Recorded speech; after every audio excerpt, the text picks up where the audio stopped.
Hello, everyone, and welcome to the State of 911 webinar series hosted by the National 911 Program. My name is Jackie, and I'll be the moderator for today's session. Next slide, please. This webinar series is designed to provide useful information for the 911 stakeholder community about federal and state participation in the planning, design, and implementation of next-generation 911 systems.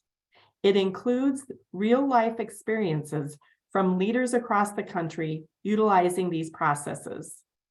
In today's session, you will learn more about the Cybersecurity and Infrastructure Security Agency's Cyber Resiliency Program. In addition, you'll learn how Anne Arundel County, Maryland is handling staffing and retention challenges.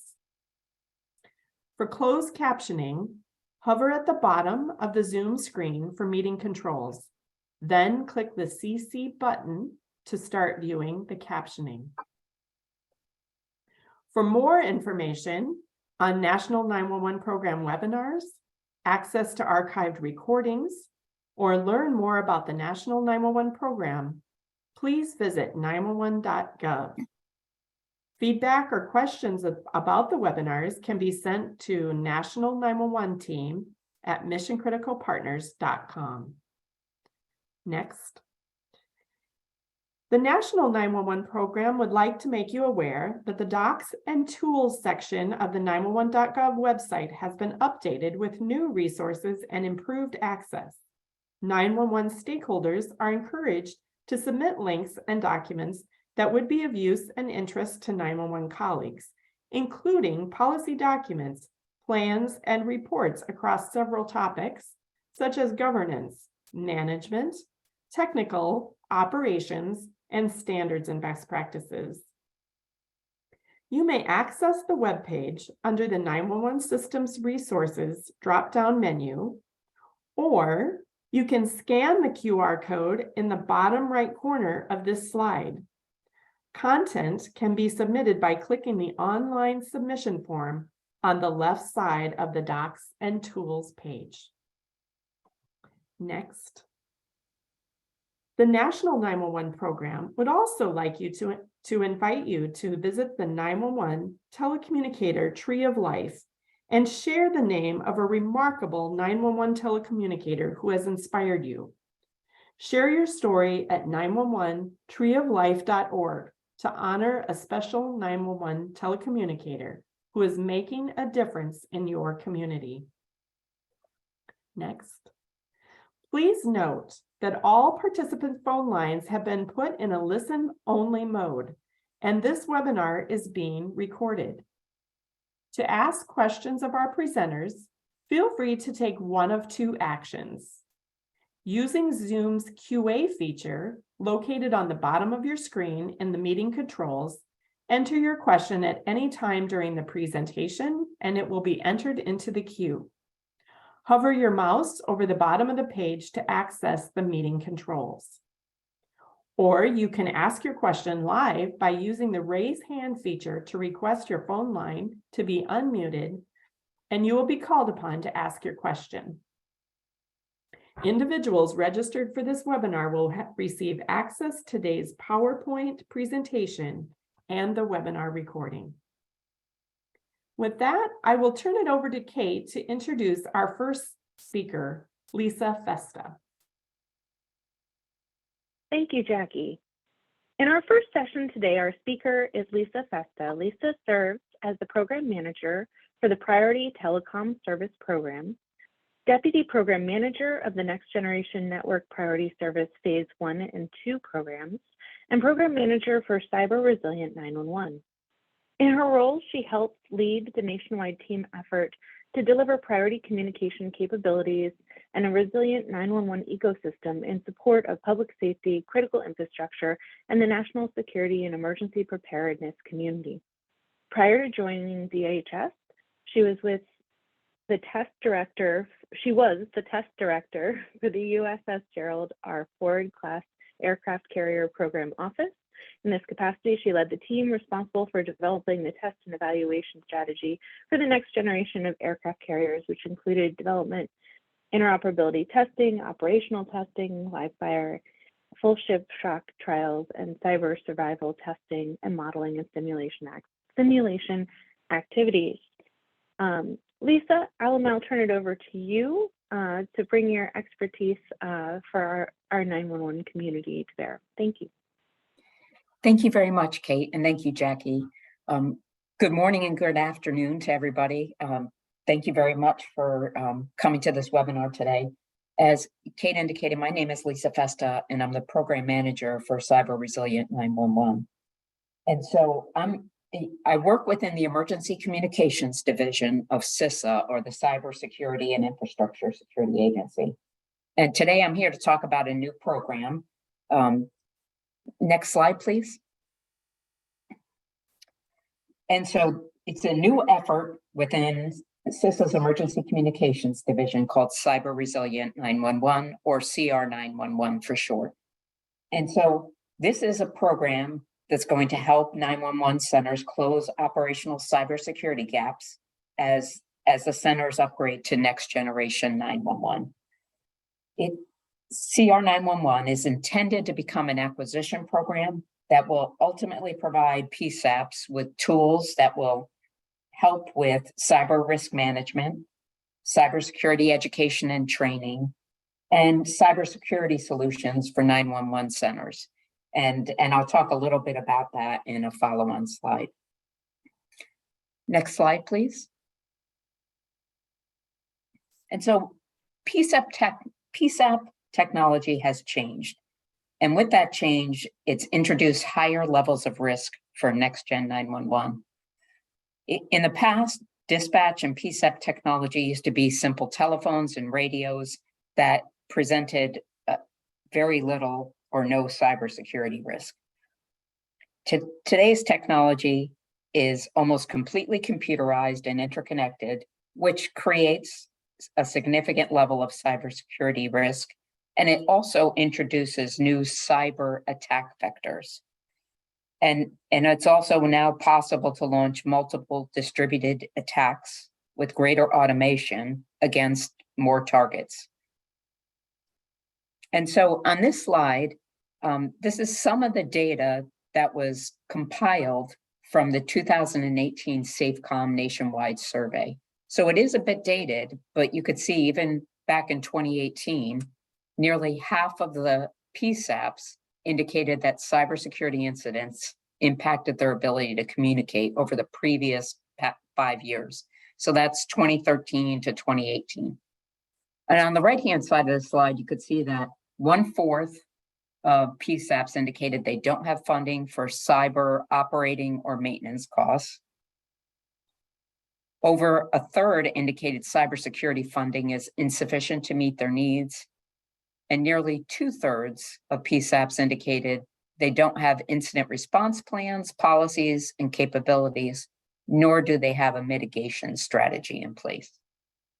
So yes, it's dated information, but it does show you that there's cyber risk out there as PSAPs transition to next-gen 911. Next slide, please. And so in this fiscal year 22, I'm sorry, last fiscal year 22, this calendar year, ECD, or the Emergency Communications Division within CISA, received funding from Congress. And with that funding, there was direction that came with it. And our direction was to enable a resilient 911 ecosystem. And this was based on all those risks that I mentioned in the previous slide. Congress recognizes that there's a need to close some of those cybersecurity gaps that are out there. And so with the funding that came, we received $20 million in funding. Some of that was 1-year funding, some of it's 3-year funding. And it's directed at closing those gaps. It's also ensuring that the 911 systems can work with all forms of data, video, and information services, because that is a change that comes with the IP-based next-gen 911 system. And we were also directed to work with other federal partners, and that includes FCC, NHTSA within the Department of Transportation, and also NTIA within the Department of Commerce.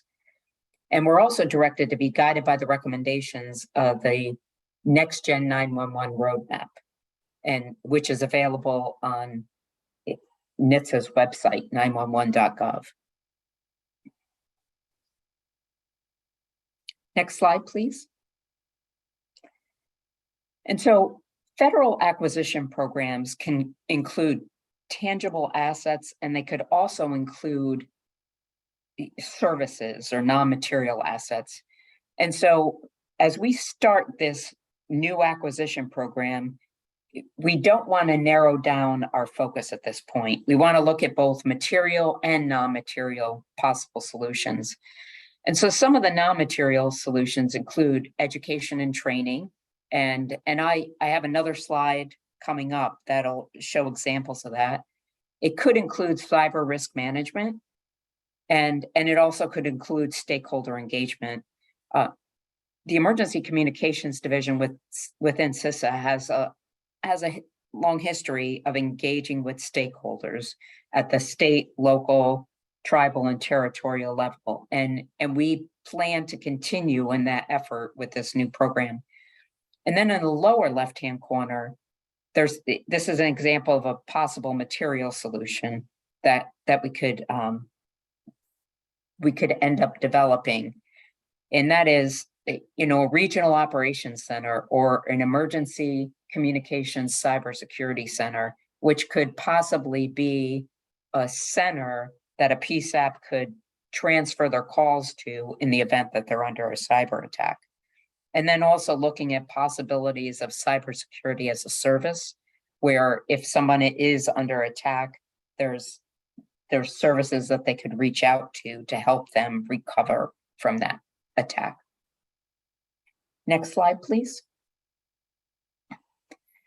And so I mentioned in the earlier slide that Congress wants us to work with our legislated partners, such as FCC, NHTSA, NTIA. And that makes sense because these federal agencies have been working with the 911 community for quite some time. But also, as we move out in the circle, we also want to be working closely with the PSAPs. We want to understand the challenges that are out there as each of the PSAPs transition to Next Gen 911. And then moving further out, it's important to work with 911 associations and as well as industry and academia. There's existing relationships out there with academia in looking at interoperability testing and things like that. And we want to make sure that our eyes are wide open. We look at all the possible solutions that are out there as we kick off this acquisition program. Next slide, please. These next two slides are, the first one's more detailed than the next one, but it's just to show you that when you deal with major acquisition programs that span multiple years and require multiple years of funding in order to design and develop and deliver a solution, it's important to follow a systems engineering life cycle. So if you look at the left-hand side of this slide, it talks about proofs of concept. And those are things that you would do at the beginning to see if something is possible to develop and execute, and before you invest a great deal of money into that possible solution. And so it really is, I recognize it's detailed. It has a lot of information that might not seem obvious to you or might come across as being a foreign concept, but it's just, it's the acquisition process that we have to follow at the federal level in order to ensure that we manage a program properly, that we develop a schedule, that we develop a budget, and we work with the various funding offices to ensure that we continue to receive the funding over multiple years to support the program. Next slide, please. And so this is similar to the last slide, but a little bit less detail. And it talks about the different phases of acquisition. We are definitely in the early stages, and that's called the needs phase.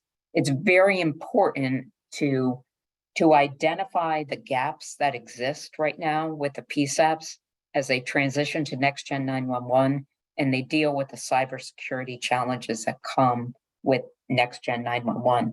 We want to understand the issues. We want to understand the problems so that we could define the requirements of our acquisition program properly. And we define those requirements, and then we move on from there. We establish what are key performance parameters or KPPs that show what we want to deliver and what we want to provide to the PSAPs going forward in the future. And so as we started this year, we just received funding in fiscal year 22 in March of this year. And we focused our efforts on developing what is known as a capability analysis report, or a CAR.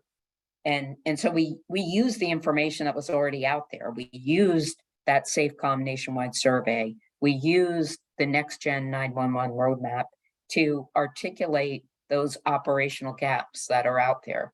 And we use that to help generate support for this program and to generate the funding support that we would need going forward to keep our efforts moving.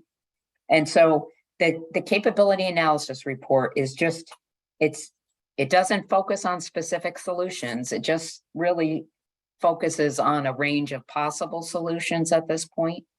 And as we move forward and develop a mission needs statement and other acquisition documents, we will further refine that. And we look at this beginning period as also a chance to do proofs of concept too. And that's what we will be doing in fiscal year 23.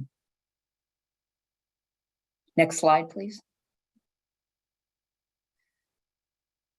And so within the Emergency Communications Division, we touch 911 in many ways, but all involve partnership and collaboration with stakeholder groups and partners. And I realize I'm probably partial as I say this, but I think CISA has a unique role here. Within the Emergency Communications Division, we have good relationships already that we interface at the state, local, tribal, and territorial level. And also CISA has good relationships in that they provide services to help protect the infrastructure of the United States when it's under a possible cyber attack. Next slide, please. And so these are just some of the examples of the forums where ECD participates. There's the Safecom, NISWIC, Next Generation 911 Working Group. There's the ECPC, Federal 911 Working Group. And we plan to keep working in these areas in order to make sure we understand the issues and the challenges that the PSAPs face. And we collect the best information to develop the right program and the right solution to help close the cybersecurity gaps that are out there. Next slide, please. And so within the Emergency Communications Division, we have a branch that is dedicated to technology and keeps tabs on research and development efforts that are out there. And already has relationships with DHS, science and technology, as well as other universities. And so they are touching a lot of great initiatives and early design efforts that we want to tap into. And as I mentioned earlier, when I showed that detailed slide on the acquisition lifecycle, we want to pursue those proofs of concept the ones that look promising and that could give us the best bang for our buck in providing either a solution quickly or a solution that's really going to make a difference. And so we work very closely with the Nationwide Interoperability Services subdivision within the Emergency Communications Division, and staying on top of those things. Next slide, please. And so this is an example of one of those tools that already exists, and this could be one of those non-material solutions. And I hope if you work in a PSAP, you're already aware of this. But what's unique about this tool or this best practices worksheet here is it's something that could be customizable. It's a poster that could be printed out and put on the wall of a PSAP, but it's also customizable. If you look at the upper left-hand corner, you could see before printing it out where you could insert the name of a state, agency, or department or division. And then at the lower left-hand corner, you could see where you could put in the important contacts. So if somebody is working in a PSAP and starts seeing problems, they know who to call. And if it's posted on the wall, it's readily available. And then also in the lower section in the middle, you could add in your federal partners, like who is your local FBI office that you would call if you noticed you're under a cyber attack. And so these tools or posters already exist, and it's something that could be used, and it's something that we could look at as that non-material solution to help increase the cyber resiliency of a 911 call center. Next slide, please. And so I mentioned how we collected data from the last Safecom nationwide survey, and the next one is coming out right now. It'll probably be available at the end of this calendar year or early in 23.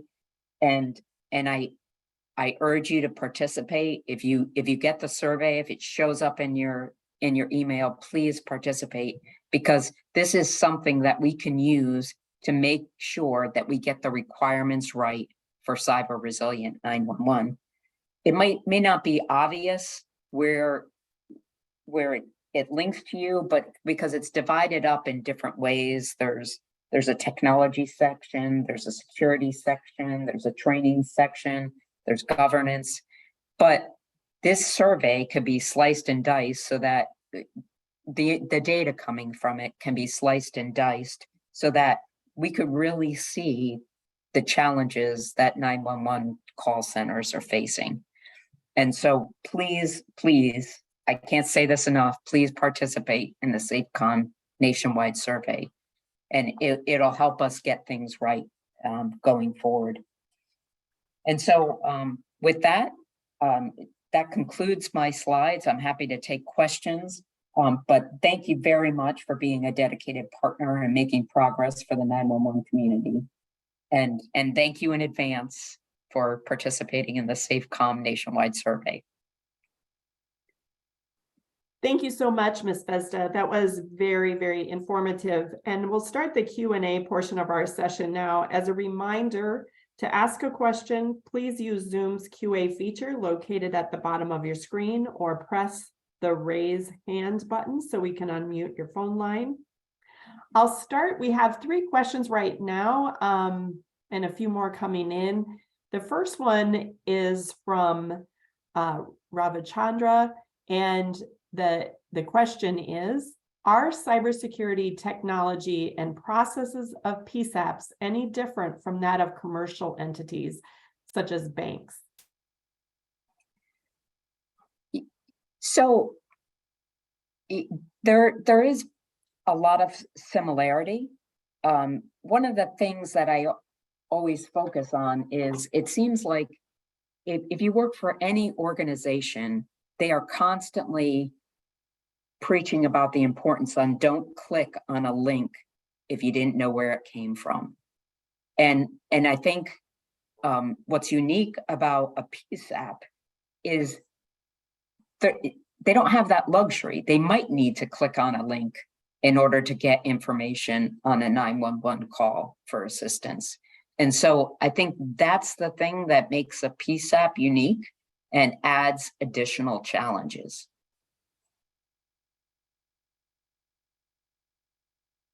I have a second question from Guy Benson. He said, I noticed on your cyber resilient stakeholders slide, there was no mention of ILECs or OSPs, originating service providers.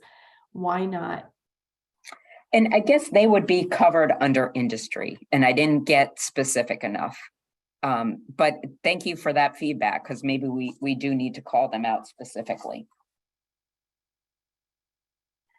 Another question is, will federally owned or operated PSAPs be able to take advantage of the acquisition strategies and services you are developing? That is the intent. One of the things that I've learned since starting within this program is that a lot of the federal PSAPs haven't transitioned yet. And so I think it's important to understand the state and identify all the federal PSAPs that are out there. And I'll take one more question for you, Lisa.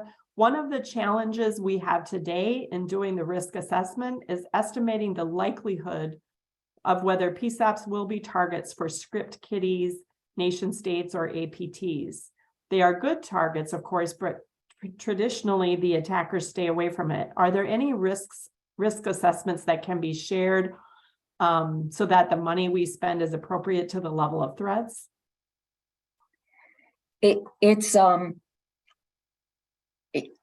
I hope we could share some of that information.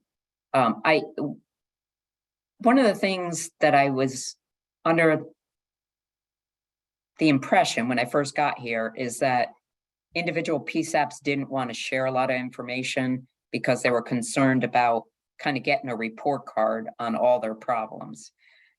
But as I participate more in the NASNA workshops, it sounds like there's a willingness to share.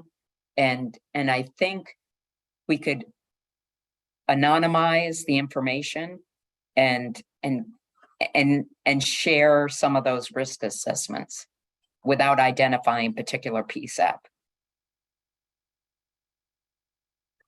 And I'm going to ask one more question because there's two people who are asking a very similar question.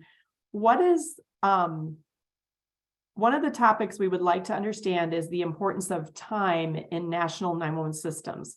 What are the sources of times, what they might be, whether GPS or other sources, and how they might be protected, if at all, today? Is that being evaluated as part of the gap analysis? At this stage, we haven't specifically called that out, but that's a good point. I know protecting GPS timing information is something that impacts more than just 911 call centers. And, but we probably need to include that in some of our early acquisition documents. And thank you everyone for all the questions. I know there are many more, but in an effort to make sure we get to the second presentation and have some time to answer questions, I'll be moving on. However, we will address your questions over the course of the next couple of days where we have a record of them, and we will get back with you. I'll now ask Kate to introduce our next speaker, Ann Pingle. Kate? Thank you, Jackie. Our next speaker is Ann Pingle, the Communications Manager for Anne Arundel County Police Department in Maryland. Ann has worked in the 911 communications profession for 36 years, starting her career as a call taker and advancing to a center manager for a sheriff's office in Florida. Retiring in 2015, she moved to Anne Arundel County, Maryland in 2016, where she is the communications manager for the Anne Arundel County Police Department. Ann, I'll now turn it over to you. Thank you very much and welcome everyone. I know this is a 911 staffing challenges. It's on everyone's mind.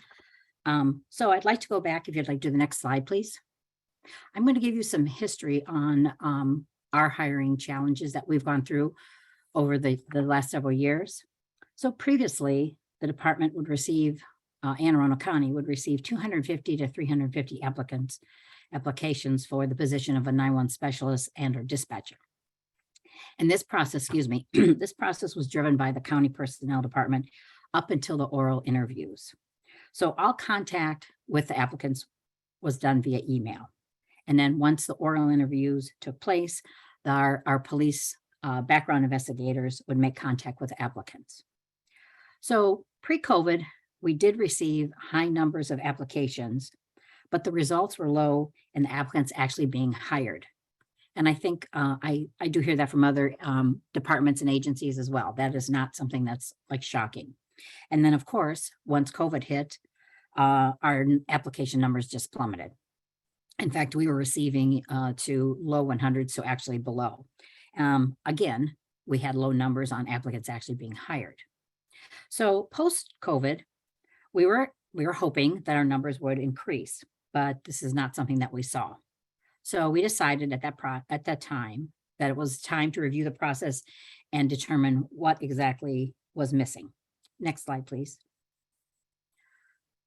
So what we did is we looked at it and we said, before our hiring challenges, before our recruiter, we looked at it and our job posting was only open for 20 days.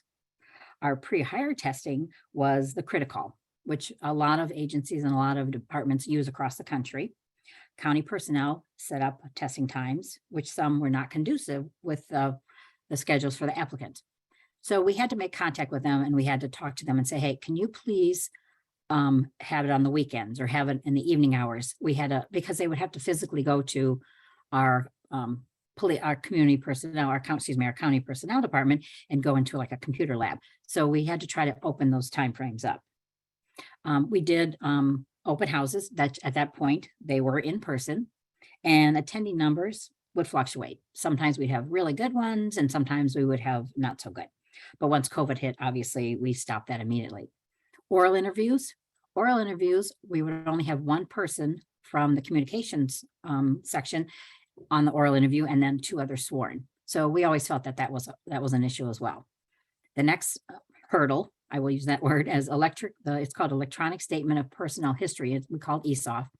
And that's where your applicant is going to be downloading the documents. They're going to give a work history. They're going to give references. This system is time consuming and it's all date driven. So you have to open it up by a certain date. You have to have everything downloaded by a certain date. And it is what we considered overwhelming for the applicants. And then once they got into that, they would get into the background investigation.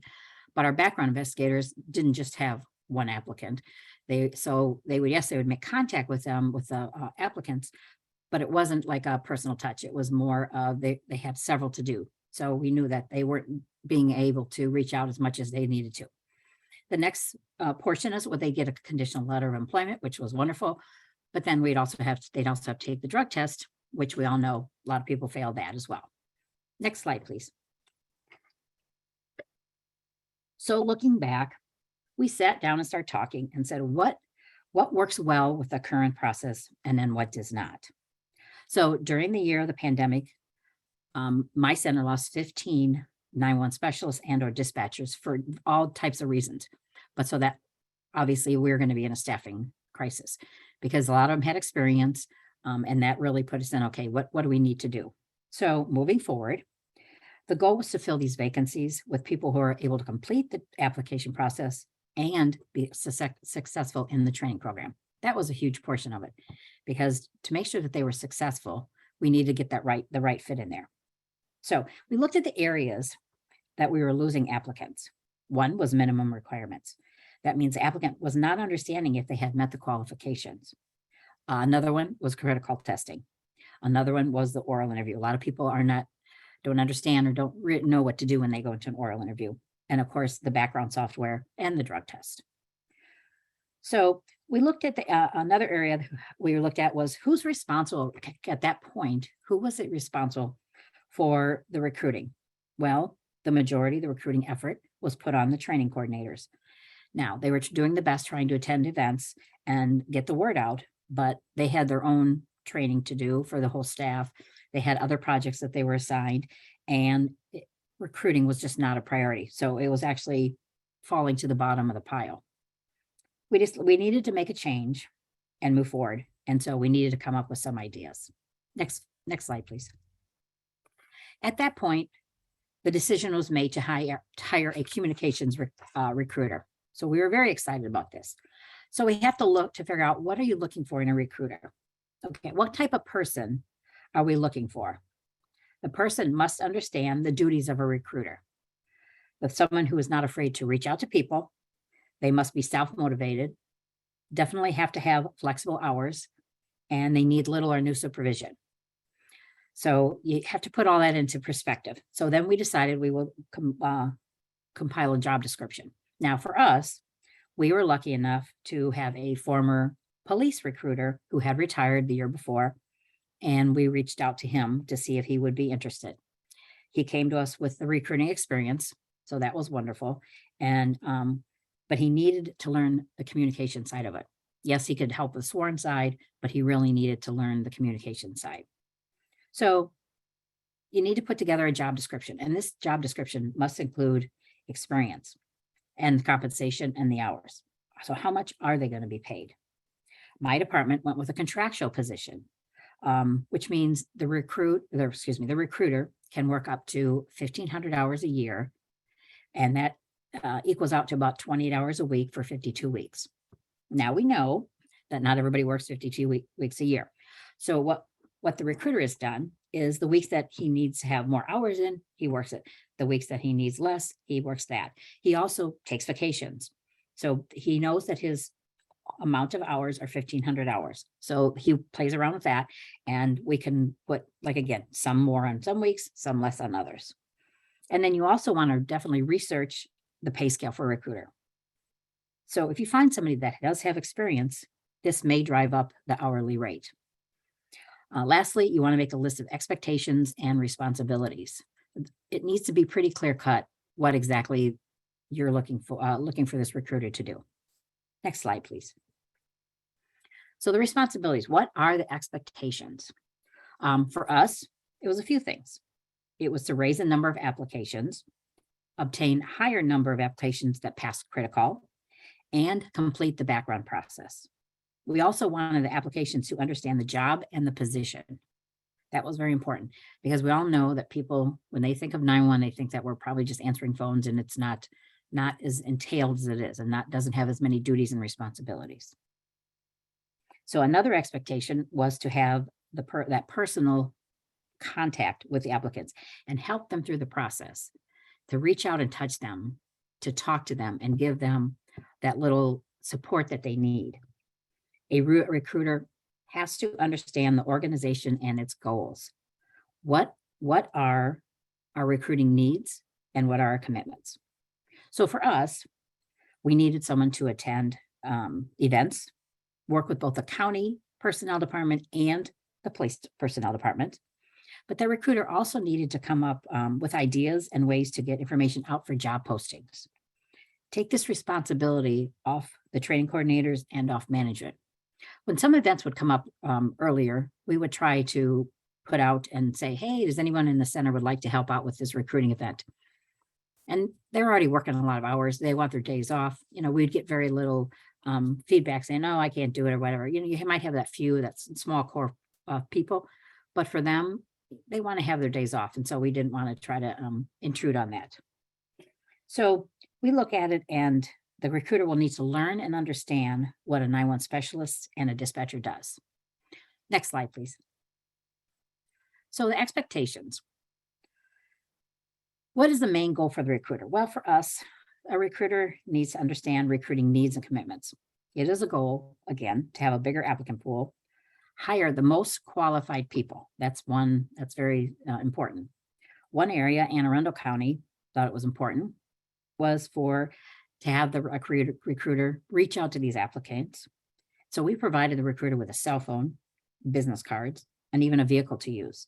So that really made it where he was going to the events, they weren't using their own gas. That was all on the agency. their cell phone, that wasn't using a private cell phone. We made business cards. They have an email address. So we did everything we possibly could to make it easy for the applicants to reach them. And then also we posted the recruiter information on a social media with the job postings. So right from the very beginning, even if they maybe not were only thinking about the job, if they had questions, they could reach out to them. The recruiter will need to develop some type of tracking system for the applicants, and then they can track their progress throughout that whole process. And this will definitely have to include information on the applicant.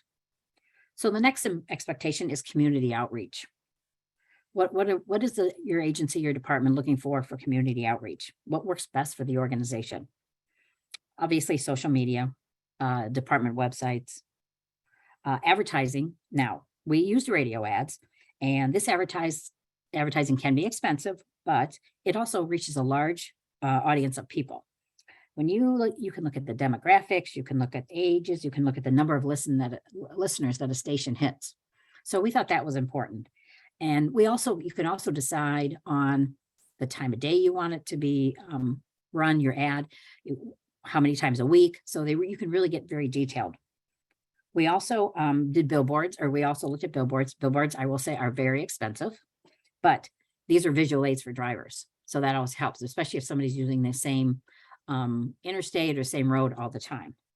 Signboards and banners were another area that we worked on. And then lastly, make sure the recruiter understands what a 911 specialist and dispatcher's duties are. We made sure we had him sit and listen to 911 calls, non-emergency calls, sit with at a radio position, and then they must also gain knowledge of all the computer programs that are used in a communication center. And that doesn't just include the CAD. It doesn't include the radio. It doesn't just include the phone. We all know those computer programs, but most of us have Rapid SOS. You have a mapping system. They need to understand and be able to answer these questions. Next slide, please. So getting into the knowledge of the organization. So you look at the selection process. The recruiter must learn exactly how the selection process works and look at ways it can be improved. Again, for us was more of that personal contact.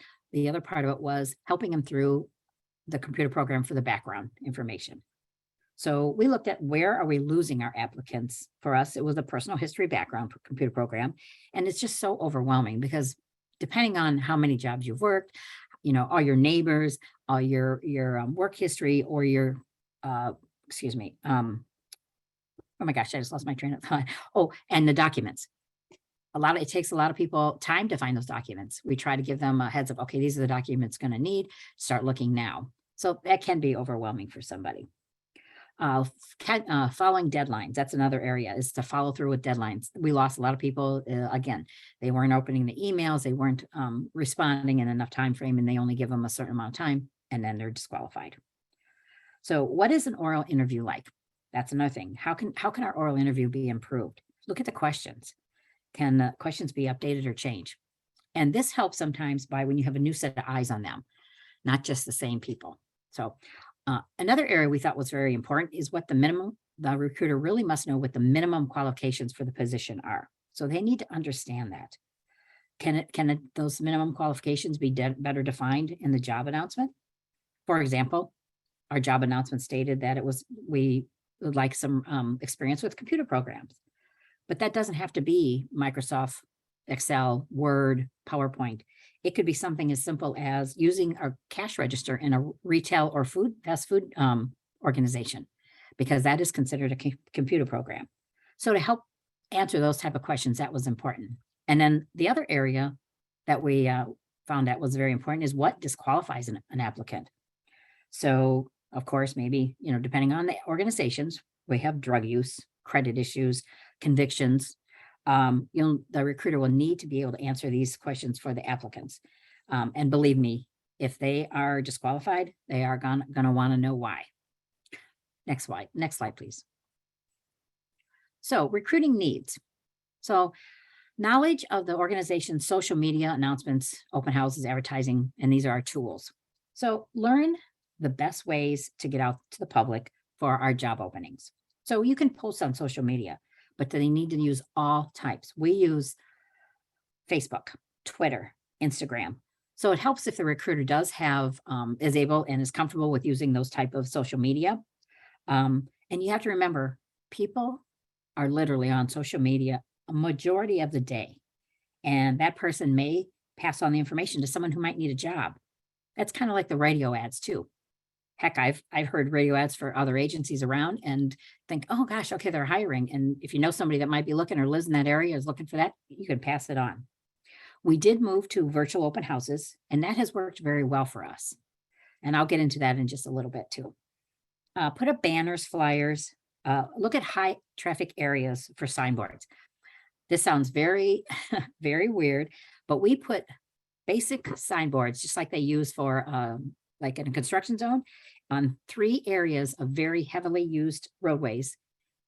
And I was just astounded at all the feedback, for the positive feedback that we have received when people see those signboards. When we were doing in-house open houses, we would ask, how did you hear about this? And a majority of the people would say, oh, the signboards, because we'd only have 1 out at that point. So now, once we hired the recruiter, he's like, why aren't we putting them at other areas of the county? So now we have 3 in very highly trafficked, high traffic roadways.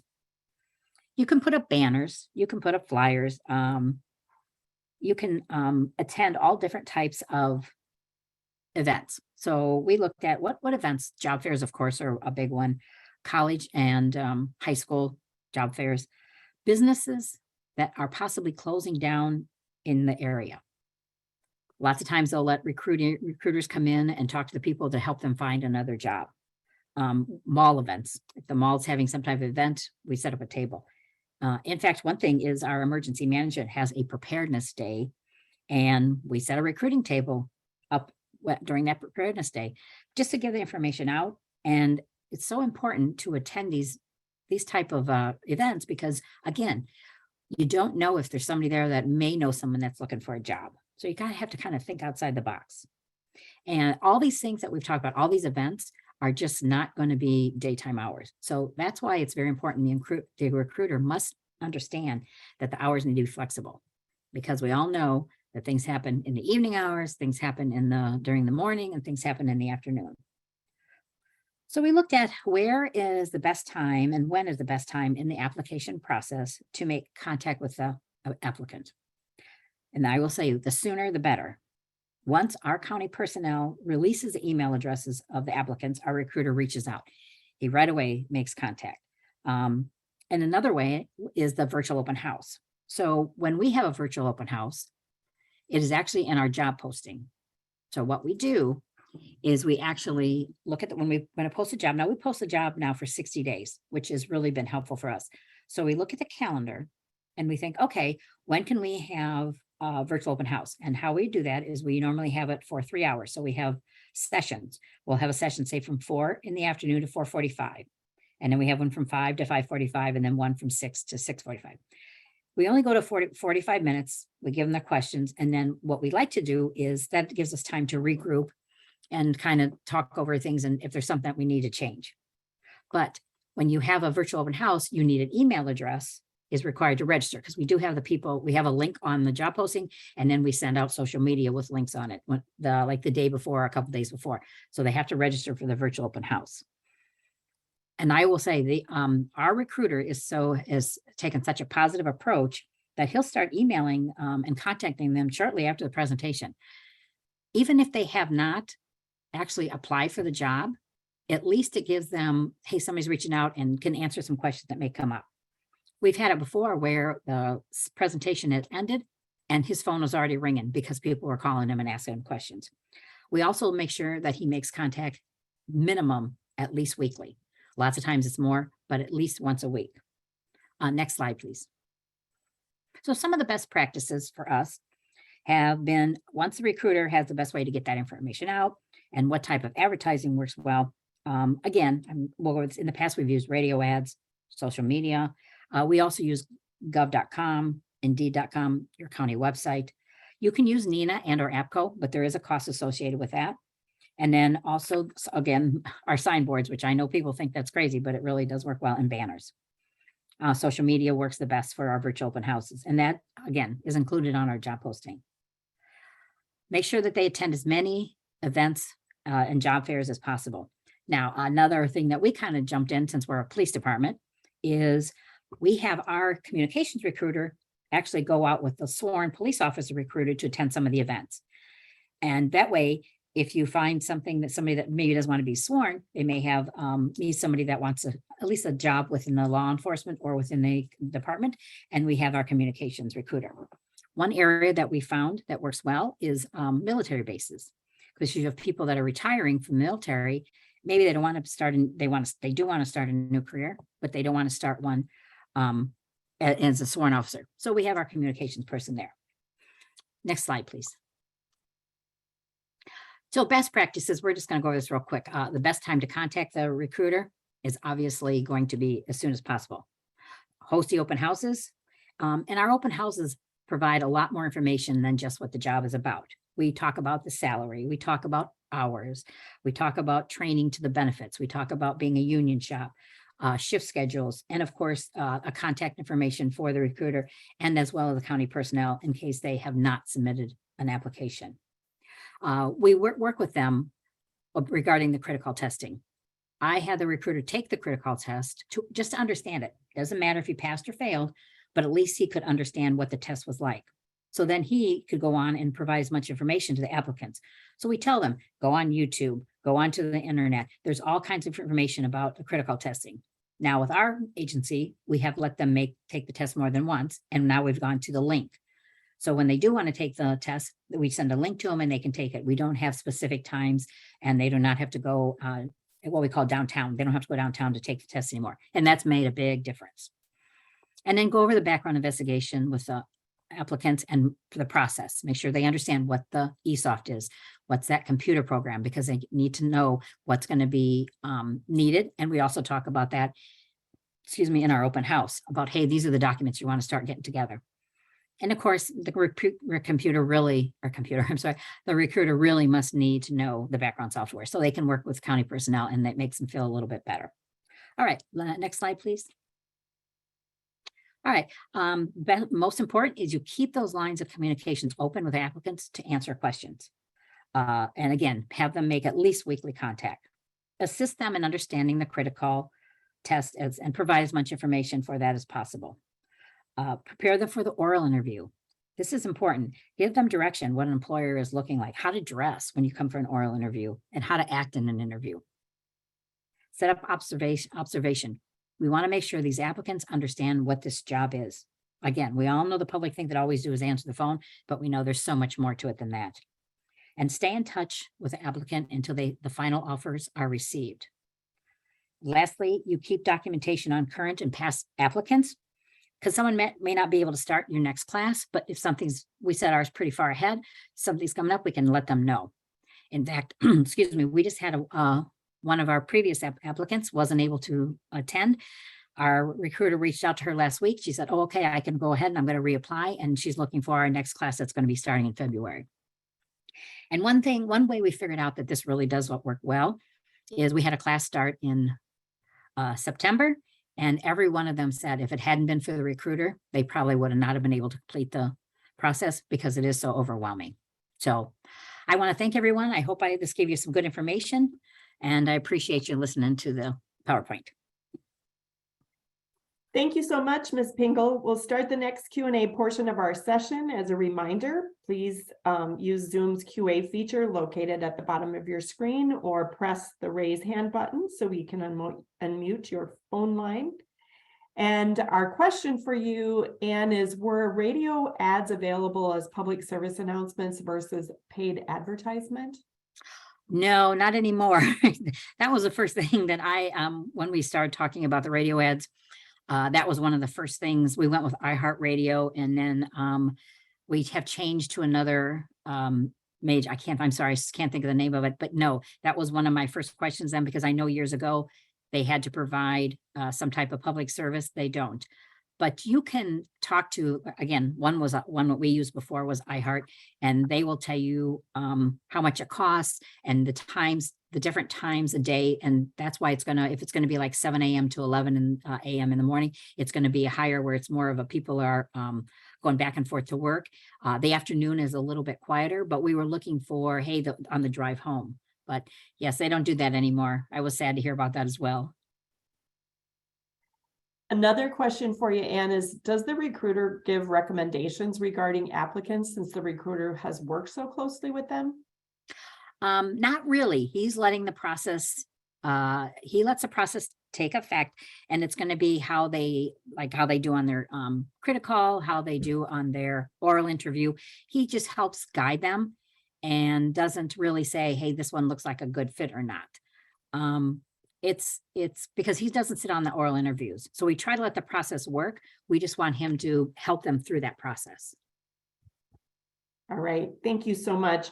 I do realize there are additional questions and we will make sure we get answers out to all of you. Thank you again to both of our speakers today. Very interesting topics and very timely. Please mark your 2023 calendar for the next webinar, which will be held January 10th and every other month after that on the second Tuesday of the month at noon Eastern. This concludes our webinar today. We appreciate so much everyone's participation. An archived version of the webinar along with the listing of the 2023 webinar dates will be available on 911.gov soon.